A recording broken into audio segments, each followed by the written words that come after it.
Muito boa noite a todos, meus amigos, minhas amigas. É uma gratidão estarmos aqui novamente nesse trabalho de exposição doutrinária pela Associação Espírita Caridade. E hoje vamos trazer um tema que diz respeito a todos nós, que temos uma criança, um filho, um sobrinho, alguém que gostamos muito e que primamos pelo seu bem-estar, o jovem e o espiritismo. Então, nós vamos começar falando da infância, que é uma longa preparação para a personalidade desse ser, desse indivíduo, que vem ao mundo e muitos de nós nos enganamos, achando que aquele ser, que aquela criança, é um ser virgem, é uma folha em branco, como alguns creem. E esse é o nosso primeiro equívoco, porque nós espíritas entendemos que ali está um espírito milenar, que traz muitas experiências anteriores e que por um breve instante da existência, que para nós, espíritos imortais que têm toda a eternidade pela frente, para nós é um breve instante. Uma existência é um breve instante.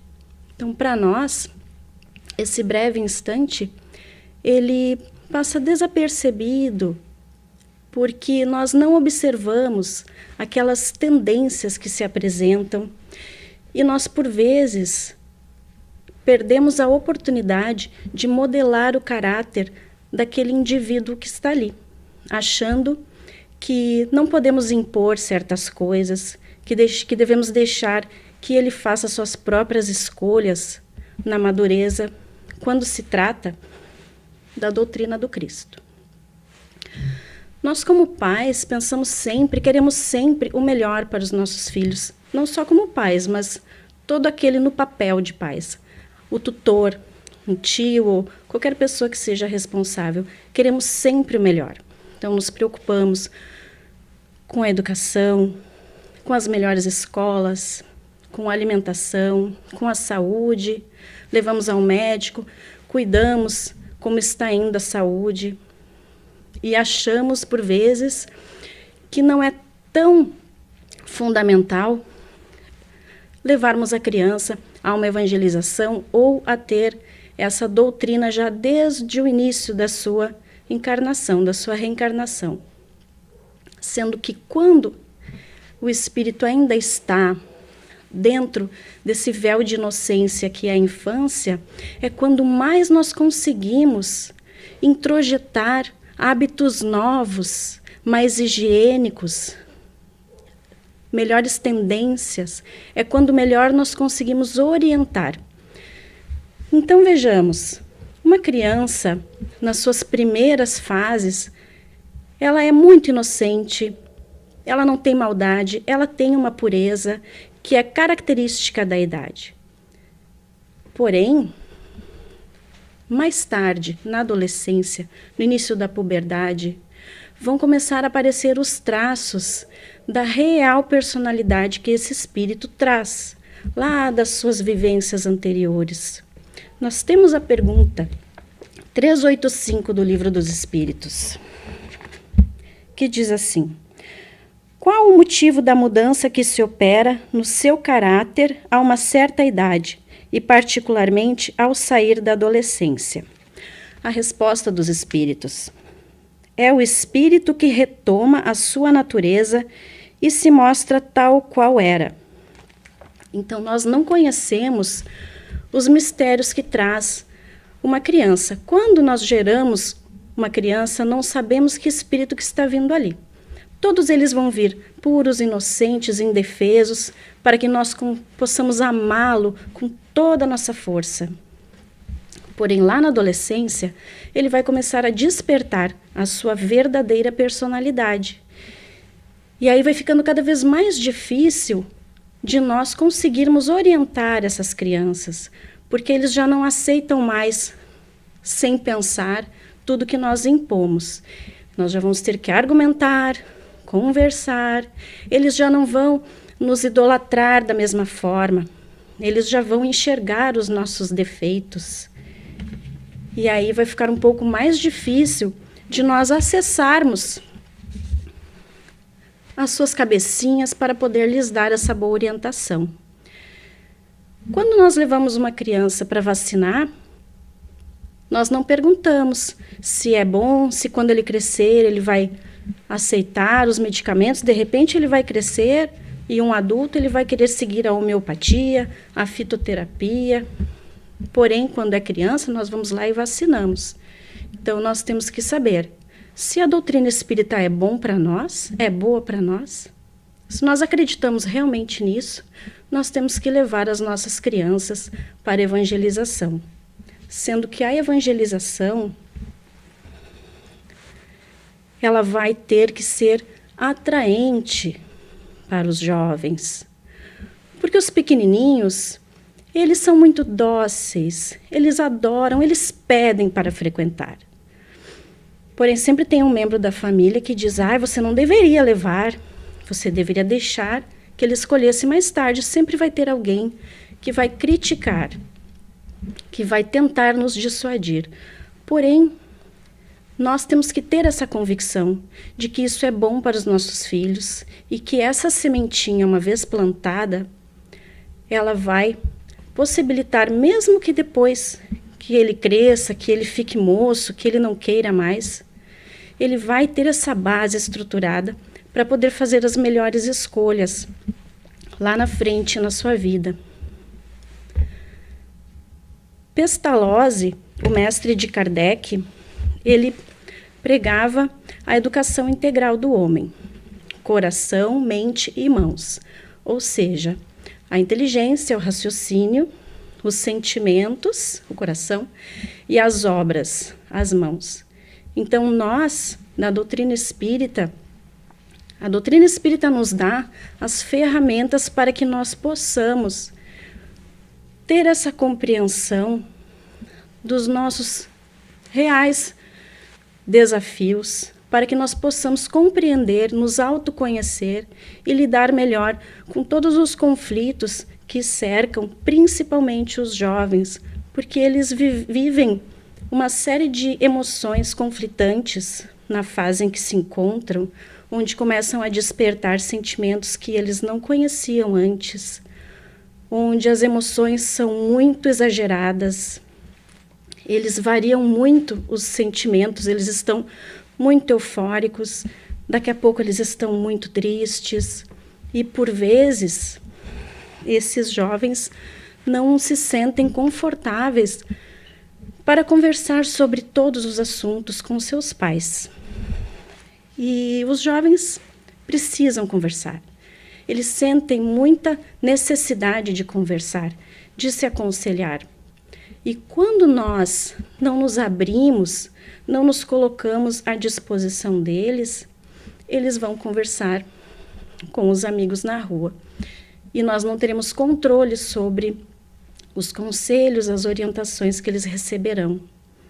Então, é importante que nós, desde o quanto antes, desde a infância, possamos estar abertos para que eles venham e tenham segurança de conversar conosco, sabendo que não vão ser julgados, criticados, mas sim orientados. Não é ser amiguinho, não é passar a mão em tudo, facilitar tudo, não, isso não. Mas é orientar com autoridade moral e não a autoridade do século passado, que era o Havaianas, ou a cinta, ou aquela varinha da folhagem de samambaia. Não, não é essa a autoridade, mas a autoridade moral. Muitos jovens se decepcionam com as suas religiões, com as suas doutrinas, porque os pais que os orientam não seguem aquilo que falam, não seguem aquilo que pregam. Então, fica muito desmoralizada a religião. Nós, na doutrina, procuramos não santificar ninguém. Nós não queremos que ninguém vire santo nem beato, porque sabemos que somos ainda espíritos muito imperfeitos e que a evolução não dá saltos. Se nós formos aprender a ler e a escrever, nós vamos aprender uma letrinha de cada vez, Quando começarmos a colocar uma do lado da outra, todos nós devemos lembrar disso. Ficamos ligando o som de uma a outra até formar palavras, depois frases. E nós levamos um tempo para automatizar isso no nosso cérebro, no nosso aprendizado, até que depois de anos, nós pegamos um texto, passamos os olhos e aquilo é automático. Então, todo novo saber, novo conhecimento, nós levamos um tempo para realmente nos apropriarmos desse aprendizado. Então, nós não conseguimos sair da primeira série e entrarmos numa faculdade de engenharia. Não, não tem como. Nós temos que passar as etapas. E assim é a nossa evolução moral. É impossível nós, na condição em que estamos, no plano em que vivemos, nos tornarmos santinhos de um dia para o outro. E não podemos esperar isso dos nossos jovens, das nossas crianças também. Nós não vamos ser os pais que vamos conseguir criar os nossos filhos e transformá-los em seres perfeitos. Não, não é isso que se espera. O que se espera é que não desviemos do caminho, é que consigamos andar devagar, passinho por passinho, mas sempre em frente. Por exemplo, quando temos um jovem que gosta de ir para a festa e gosta de cometer excessos, de álcool, de envolvimento com pessoas, de fazer todo tipo de extravagância. E nós, na qualidade de pais ou responsáveis, orientamos que uma festa, uma atividade voltada para os jovens, é uma atividade que tem que nos fazer bem, que tem que nos causar bem-estar, que tem que nos deixar felizes. Senão, qual seria a finalidade de existir um evento como esse? E quando nós não conseguimos fazer com que aquele espírito perceba isso, e que aquele espírito, mesmo com toda a conversa, com toda a orientação que nós oferecemos, aquele espírito insiste e não consegue sair daquilo ali. Então, é porque ele ainda está muito afinizado com aquela atmosfera psíquica e que as companhias que traz de um passado ainda estão muito fortes. E o que daí nós podemos fazer? Muito amor e muita oração. Isso está no livro Desafios da Educação, do Espírito Camilo, psicografado por Raul Teixeira, que é uma obra de perguntas e respostas, onde vão trazer muitos questionamentos importantes para os pais, para os educadores. Fica a recomendação dessa leitura. Nessa mesma obra vai estar uma pergunta que diz assim: se é possível que o espírito do jovem, um espírito jovem, por imaturidade, não consiga absorver os conhecimentos da doutrina espírita. E a resposta que vem é que, na verdade, há um desinteresse. Então, alguns espíritos realmente estão ainda com mais dificuldades que outros. Quando nós estamos nos preparando para receber um filho, um sobrinho, um tutor, que nós aqui, quando falamos, fica para todo mundo que tem ali uma responsabilidade. Às vezes a gente ajuda a criar um sobrinho, um neto. Todo mundo está dentro dessa categoria de pais. Inclusive o mandamento honrai pai e mãe se refere a toda essa população que cuida, né? Então, quando nós nos preparamos, nós nunca sabemos que espírito está vindo. Nunca sabemos o que ele está trazendo nas suas vivências. Porque, por vezes, nós achamos que por sermos espíritas, por trabalharmos na doutrina, por já nos dedicarmos tanto, por sermos pessoas que já não fazem bem, já não fazem mal a ninguém, a quase ninguém, que vamos ter um filho que vai vir um espírito aí, mansinho, doce, amoroso, solidário. Nem sempre. Vamos dar um exemplo. Para aquelas pessoas que são doidas por animais, aqueles protetores de animais. Todos nós conhecemos alguém que é aquela pessoa que anda cheia de ração e jornal dentro do porta-malas, que quando vê um cachorro na rua recolhe e já começa a colocar lá nas redes sociais solicitando auxílio para os cachorrinhos que estão doentes. Essas pessoas normalmente têm uma conta pendente exorbitante nos consultórios veterinários, porque eles vão lá, levam o animalzinho para ser tratado e ficam devendo. E depois eles vão ver como vão pagar. Como a gente faria com o nosso familiar, com o nosso animalzinho de estimação. Então, são pessoas que se dedicam a cuidar dos animais de rua, mais especificamente. Quando nós visitamos a casa de uma dessas pessoas, como é que são os cãezinhos que eles têm lá? Até pode ter um todo bonitinho, de raça, mas a maioria, normalmente essa pessoa vai ter mais de um animalzinho e normalmente a maioria são todos estropiados, faltando um olho, faltando uma pata. Por quê? Porque o bonitinho, peludinho, de raça, todo mundo quer. Todo mundo aceita. Mas aquele todo estropiado ali, as pessoas não gostam nem de ter, de muito olhar. Porque dá até uma angústia de você ver um animalzinho todo ferido, todo machucado. Então, é aquela pessoa que tem mais para oferecer que vai ficar com esse animalzinho mais necessitado, mais deficiente. E quando nós estamos lá na espiritualidade, por vezes somos um espírito que já errou tanto, e aí ele reencarna, erra de novo, e reencarna e erra de novo. E ele já não aguenta mais errar tanto, só que toda vez que ele chega aqui na carne, ele comete os mesmos erros, ele se envolve pelas mesmas tentações e acaba falhando repetidas vezes.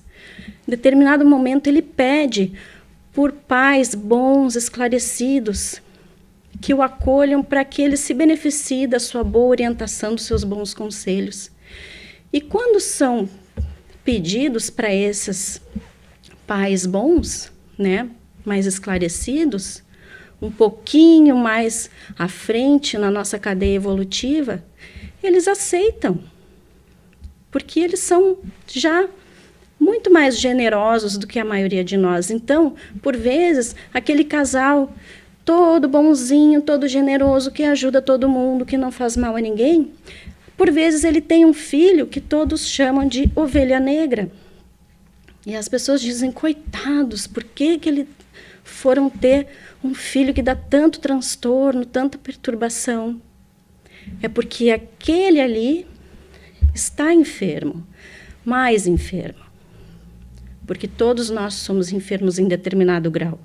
Então, aqueles pais se voluntariaram para auxiliar aquele espírito. Então, quando nós estamos já no momento da concepção, que André Luiz vai nos informar que a nossa tarefa como educadores começa desde o momento da concepção, aonde é formado ali o embrião e já há um laço ligando a mãe ao espírito que está chegando.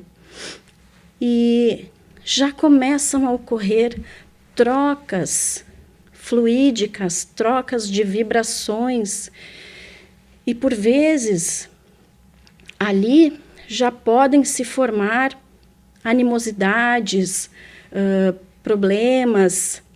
Quando são inimigos de passado, já começa a ter aquele sentimento de repelir, de não aceitação.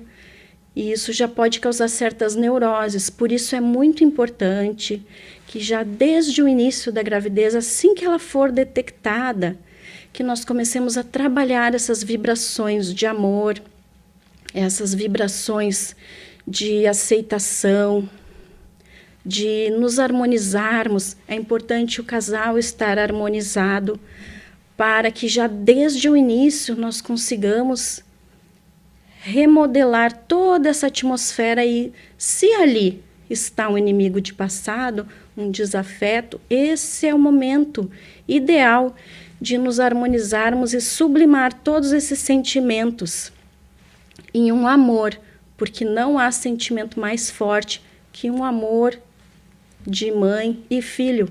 No nosso plano é o que nós conhecemos como o maior exemplo de amor.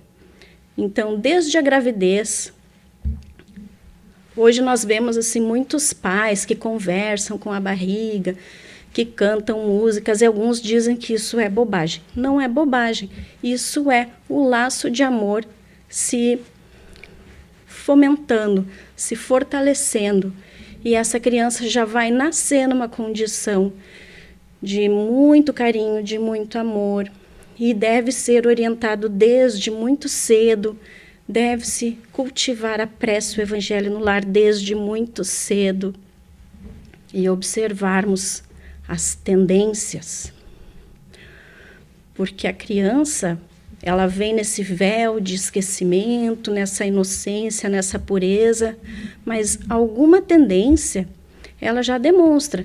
Claro que não podemos confundir com aquela questão do egocentrismo, que é natural numa fase da infantilidade, que a criança ela só enxerga o mundo dela como se ela fosse o centro do mundo. Isso é natural, não devemos confundir isso com tendências, mas orientar desde muito cedo sobre o que é certo, sobre o que é errado, sobre generosidade, sobre não ser egoísta. Hoje em dia nós criamos muitas necessidades e acabamos tendo que nos ausentar do lar. Então, por vezes, temos que deixar nossos filhos pequenos ao encargo de terceiros.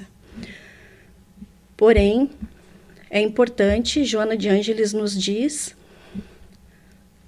no livro Vidas Vazias, ela nos aconselha que, independente das necessidades que nós temos, não estamos de forma nenhuma questionando, porque todos nós sabemos que temos que trabalhar, que temos que viver a vida, mas tanto quanto possível, é importante que a criança conviva com alguém da família, seja uma avó, uma tia, qualquer coisa que o valha. Dentro do possível, a realidade de cada um, só cada um que vai saber. Nós não estamos querendo, de forma alguma, dar palpite na vida de ninguém. Mas, se possível, tanto quanto possível, a maior convivência possível com a família. Claro que não queremos que as vós fiquem fazendo todas as vontades, né? Isso já é a minha experiência pessoal, Daniela falando, porque isso aí também, o Camilo, no livro Desafios da Educação, também vai mencionar a questão de nós mimarmos, de nós fazermos todos os agrados, por vezes até para compensar a nossa ausência, que isso é um equívoco, uma imaturidade, que nós não devemos mimar as nossas crianças. Imaginemos uma planta. Se você colocar pouca água, ela não cresce. Porém, se colocarmos água demais, ela encharca. Então, tudo na vida tem um equilíbrio. Nós temos que ensinar valores, ensinar o valor do trabalho, desde cedo para as nossas crianças e jovens.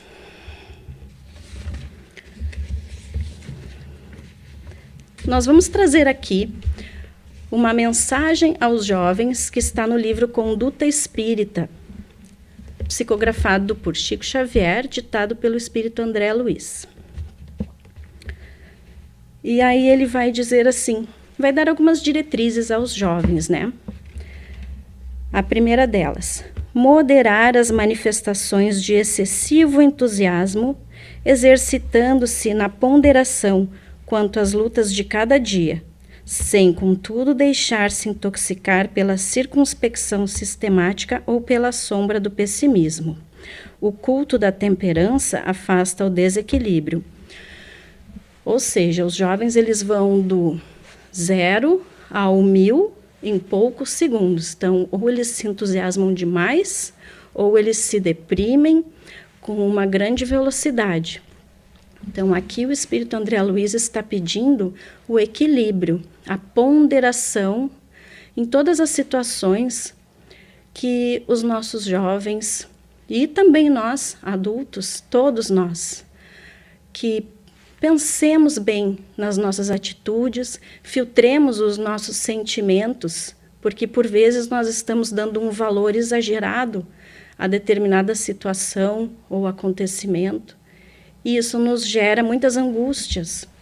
Quando ele fala aqui no culto da temperança, afasta o desequilíbrio, a temperança no sentido de dosarmos, de não abusarmos das quantidades, dosarmos equilibradamente. Então ele fala, temperança se refere até mesmo ao consumo de determinada alimentação, ao consumo de bebida alcoólica, que na verdade o ideal é que seja 0 ou nenhum, principalmente em se tratando de jovens, porque sabemos que não existe uma dose de bebida socialmente aceitável. A partir do momento que nós pegamos um copo, nós já estamos ali atraindo companhias que vão querer um segundo copo, um terceiro.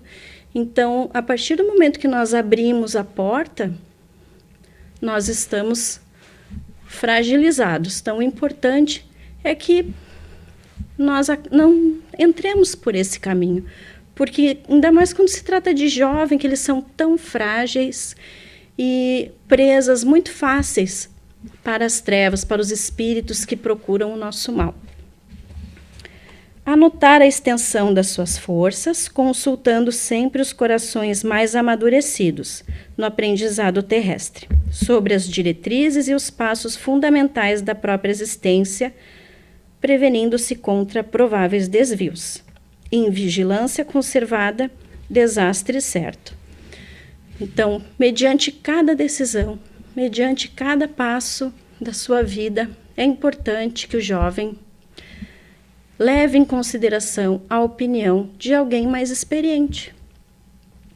Quando ele tenta fazer as coisas da cabeça dele, quase sempre ele vai aprender da pior forma aquela sentença: minha mãe tinha sempre razão, minha avó, meu pai tinham sempre razão. É porque nós já vivemos isso. Os mais velhos já passaram pela adolescência, já passaram pela infância, e não que eles sejam os donos da razão, mas nós já sabemos que se comer muita goiaba verde, vai ficar com dor de barriga. Nós não precisamos ser os donos da razão para saber isso, porque nós já vivenciamos a experiência e apenas estamos querendo que eles não precisem passar pela dor de barriga para saber que a goiaba verde não é aconselhável em uma grande quantidade. Mas para isso, nós precisamos daquela pequena coisinha que nós falamos lá no início da nossa exposição, que nós precisamos que os nossos filhos, sobrinhos, evangelizandos, confiem na gente, que se sintam confortáveis em sentar e conversar com a gente. Por vezes nós chegamos do trabalho cansados, trouxemos incomodação para casa, trouxemos trabalho para casa, e a única coisa que a gente pensa é em tomar um banho e relaxar e descansar um pouquinho. Aí vem aquele adolescente assim: oi, mãe, queria falar uma coisa que aconteceu lá com a minha amiga no colégio. Ai, não, agora eu estou descansando. Só que não era amiga, era ele, ou era ela. Eles ficam tentando chegar na gente para conversar, e por vezes nós estamos preocupados com outras coisas e não damos importância, porque parecem conversas desimportantes. Porque no nosso ver eles estão sempre bem, estão sempre rindo, estão sempre bem. E por vezes o nosso adolescente está em casa pedindo ajuda, dando sinais de que está sofrendo e nós não enxergamos. Por vezes nós vamos descobrir pelo Facebook que o nosso filho está passando por problemas, por uma depressão, por um transtorno emocional. Às vezes o jovem está se cortando se mutilando, pensando por vezes em tirar a própria vida, e os pais não sabem. Isso acontece. E acontece, infelizmente, mais vezes do que nós imaginamos, com pessoas mais próximas de nós do que nós imaginamos.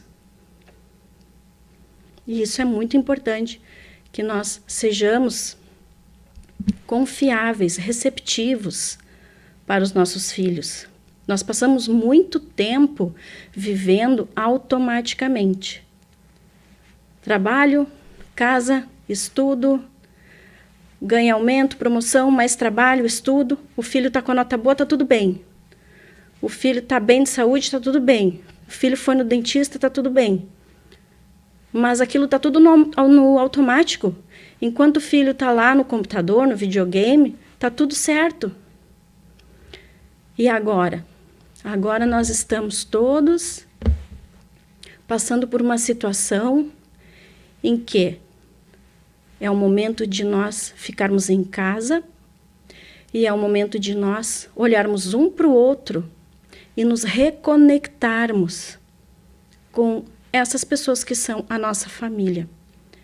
É o momento de sairmos da frente de um computador, de uma televisão, de um celular e sentarmos como faziam as nossas avós, ou no meu caso, nossos pais, sentarmos numa rodinha e ficarmos ali simplesmente falando uns com os outros, conversando, olhando no olho. Porque olhar uma televisão, uma série, mexer no celular, olhando coisas que, por sinal, muitas coisas interessantes e edificantes estão chegando agora, inundando a internet. Porém, muitas coisas são somente lúdicas, não acrescentam em nada. E o tempo passa e você só perdeu tempo ali. E esses hábitos que são inofensivos, se você ficar muito tempo mexendo ali no celular, daqui a pouco aquilo virou um vício. Então, nós temos que ter esse cuidado de não transformar coisas insignificantes, inofensivas, em pequenos vícios. Uma criatura que abre o olho de manhã e já começa a mexer no celular, já não é uma coisa mais tão inofensiva assim. Uma pessoa que deixa de ficar convivendo com a sua família, deixa de ser inofensivo. Para ficar assistindo o filme, deixa de ser inofensivo, a não ser que seja um programa em família. Todo mundo, vamos assistir todo mundo junto aqui, vamos fazer uma pipoca. Transformar isso numa atividade em família, perfeito. Mas tem que haver essa reconexão. Esse momento é propício para isso. Para nós conversarmos, para nós reorganizarmos a nossa vida familiar e começarmos a valorizar essas pessoas que vivem conosco dentro do lar. Algumas pessoas dizem que, mas eu nem tenho uma família, eu moro com meus pais, meus filhos, eu não tenho família. É todos aqueles que moram ali, que se amam. O Divaldo Franco diz que a família dele, espiritual, tem mais de 1000 pessoas, mais de 1000 espíritos. Porque todo mundo que ele conhece e ele passa a amar, passa a ser da família espiritual dele. Então, nós temos uma família corporal, que são essas pessoas ligadas a nós pelo sangue, e temos a família espiritual, que são espíritos afins, espíritos que nós somos ligados por amor. Então, essa família corporal, ela tem que se transformar em família espiritual, se é que ainda não o seja. Nós temos que aprender a amar essas pessoas.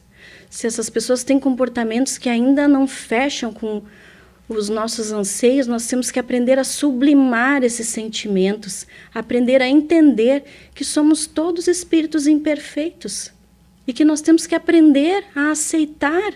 Vamos tentar ressignificar essas pessoas, o que nós sentimos por elas. Porque não vamos ser hipócritas. O lar é a escola onde nós vamos aprender a trabalhar as nossas virtudes que ainda não estão exercitadas. Então, nós temos ali pessoas que nos desafiam, temos ali pessoas que nos aborrecem, que nos perturbam.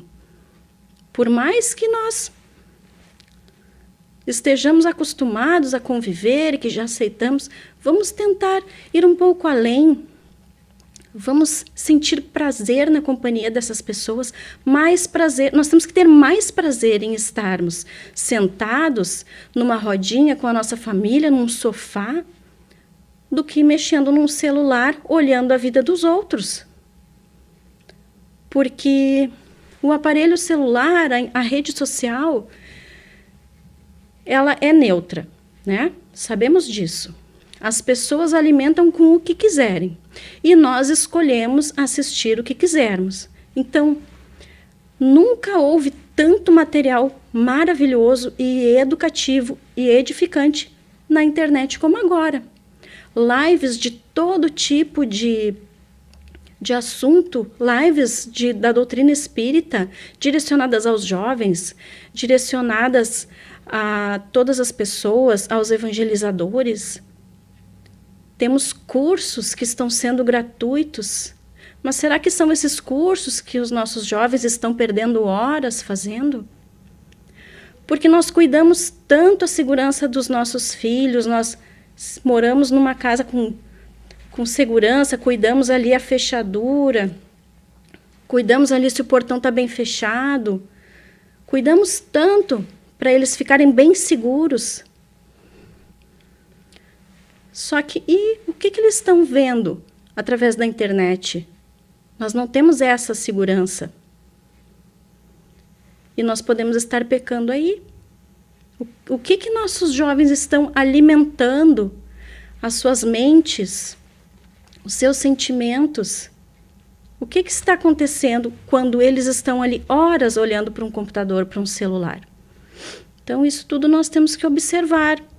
E temos que também auxiliá-los para que tenham uma disciplina na sua rotina, para que dediquem um tempo para seu crescimento espiritual. Porque nós estamos tendo muitas oportunidades, mesmo em casa, em isolamento, nós estamos tendo muitas oportunidades. Aqui na Associação Espírita Caridade, nós não estamos tendo nenhum trabalho presencial. Porém, a nossa evangelização está ocorrendo de forma virtual, através da internet. As nossas palestras, exposições doutrinárias estão indo para o ar. Nas segundas-feiras, às 20 horas, vai para o ar o atendimento aos desencarnados, que é um tratamento que acontece com módulos de assuntos que vão se seguindo uma sequência. Nas terças-feiras, às 20 horas, que é esse trabalho de exposição doutrinária, todas as terças, às 20 horas. Nas sextas-feiras, nós temos um grupo de estudos, que é o CIED, que é o curso introdutório de estudo da doutrina espírita. Esse seria um curso para todos os maiores de idade que tenham curiosidade em conhecer um pouco mais sobre a doutrina espírita. E ele é feito pela internet, porém ele não vai ao ar pelo Facebook. Ele é num grupo fechado, mas que, porém, todos podem se inscrever. A inscrição está na nossa página do Facebook. Qualquer pessoa pode ir lá se inscrever e será recebido o convite para participar desse grupo de estudos, onde é aberto, é livre para que faça-se perguntas, questionamentos. Porque às vezes a gente assiste uma palestra, assiste uma exposição e fica com alguma dúvida, pois nesse grupo é aberto a perguntas e participação de todos. E nos sábados, as nossas evangelizações. Então, se houver interesse em algum irmão, alguma irmã, querer participar de algum desses trabalhos, basta deixar uma mensagem na nossa página que será respondida. Seguindo aqui, a mensagem aos jovens de André Luiz: guardar persistência e uniformidade nas atitudes, sem dispersar possibilidades em múltiplas tarefas simultâneas para que não fiquem parcialmente executadas. Inconstância e indisciplina são portas de frustração. É muito normal os jovens se entusiasmarem, se empolgarem, começarem a fazer alguma coisa, aí daqui a pouco aquilo vai murchando e ele desiste. Aí começa outro projeto, entusiasmado, e não dá continuidade. Esses projetos inacabados, eles ficam gravados no nosso inconsciente como quem diz assim, ó, você é um incompetente. Você não termina nada do que começa. Então, por isso que ele diz que são portas de frustração.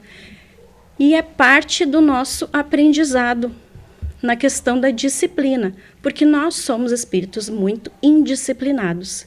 E ter essa disciplina é parte do que nós temos que buscar, que nós temos que aprimorar. Então, desde tenra idade, nós temos que sempre estar ali, auxiliando os nossos tutelados para que eles terminem o que eles começaram.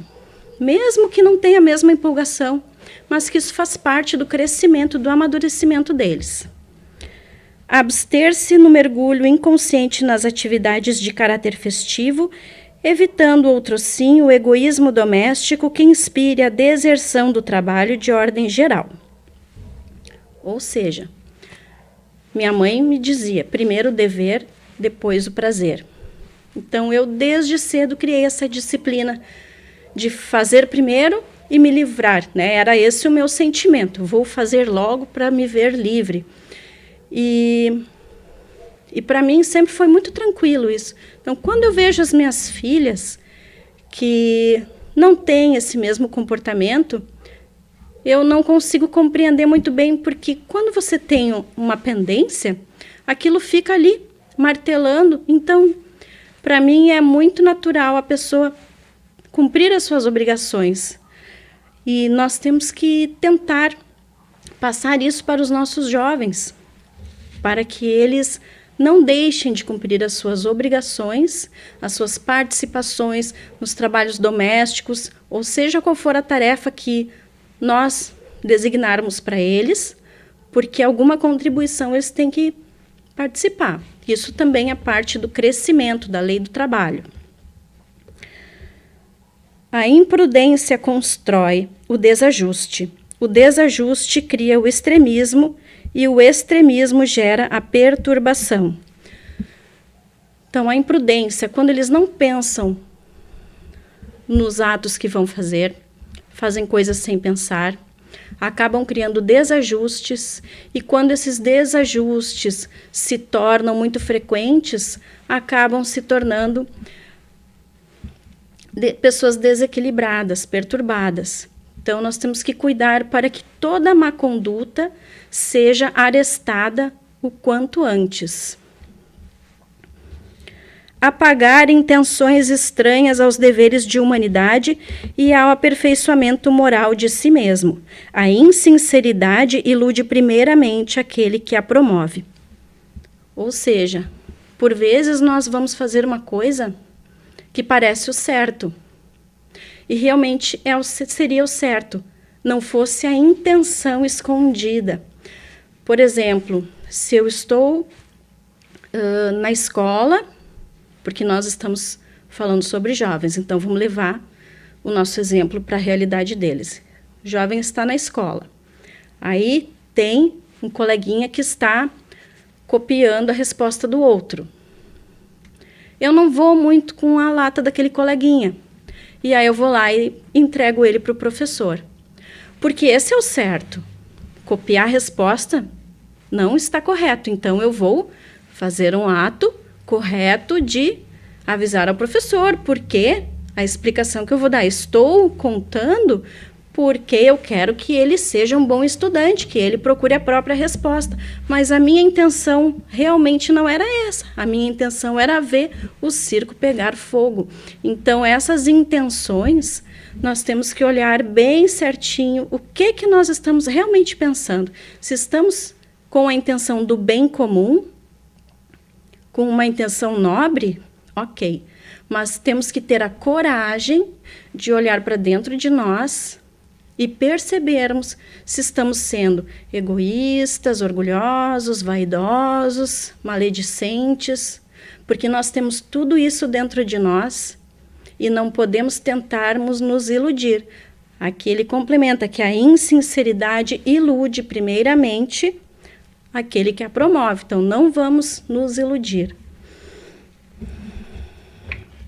E agora, a observação, a orientação, que resume todas as outras aqui que André Luiz nos traz.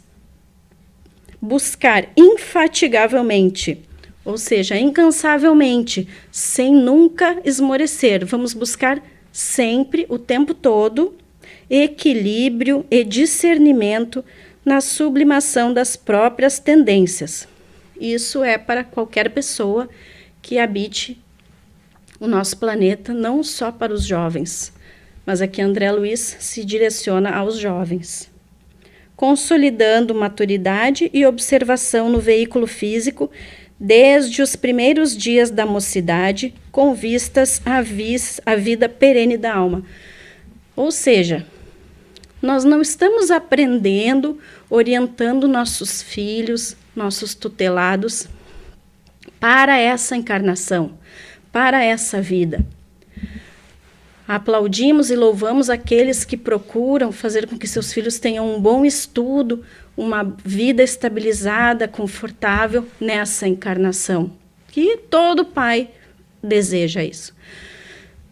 Mas a busca incessante de nós sublimarmos as nossas más tendências. Isso não é só para essa encarnação, isso é para a vida perene do espírito, que somos espíritos imortais. Então, isso nós vamos levar sempre. Todo o progresso que nós conseguirmos obter aqui, para nossos filhos, para nós mesmos, nós levaremos para sempre. Porque nós podemos conseguir uma vida material muito estável, muito confortável, mas no momento que desencarnarmos, não serve de nada, não tem como nós pegar o saldo da conta corrente e guardar para a próxima reencarnação. Não. Porém, tudo que nós acrescentarmos, alimentarmos o nosso espírito em aprendizado, isso nós vamos levar para a vida eterna da alma. E aqui ele termina dizendo: os compromissos assumidos pelo espírito reencarnante têm começo no momento da concepção. Então, nós estamos aprendendo e suscetíveis à nossa melhora desde o momento da concepção até o momento do desencarne. E quando desencarnarmos, continuaremos aprendendo, só que muitas oportunidades nos são dadas aqui, na carne. Então, que possamos aproveitar esse momento de recolhimento, de convivência familiar. Não vamos nos apegar no que nós possamos ter falhado como educadores, porque nós temos que fazer nossos filhos também compreenderem que somos também espíritos em aprendizado, que também cometemos nossas falhas, e se hoje eles já como adultos estão aí, já não estão mais embaixo da nossa asa, os espíritos nos orientam. Muito amor e muita prece, porque enquanto estivermos respirando aqui nesse planeta, nesse plano, nós ainda temos muito que fazer. E uma prece com muito amor, sempre aceitá-los, não julgá-los. Nós não precisamos julgar os nossos filhos, por mais que eles errem, porque o mundo já vai fazer isso. O mundo já vai fazer isso por nós. Nós temos que fazer o nosso melhor e o nosso coração sempre sabe como proceder. E no momento de desespero que não soubermos como proceder, a simples prece, a mais simples, ela é ouvida em todo o universo. E basta que nós nos recolhamos e façamos uma prece com todo o nosso sentimento. e respiremos, fiquemos ali, aguardando que a inspiração do alto vai vir. Então que possamos, meus irmãos, meus amigos, sempre estarmos tentando fazer tudo o que pudermos, amar cada vez mais os nossos pequenos, médios e grandes, e que possamos ter toda essa paz, essa harmonia que estamos recebendo agora nesse momento da espiritualidade e levarmos isso para toda a nossa semana. Muita paz e obrigada.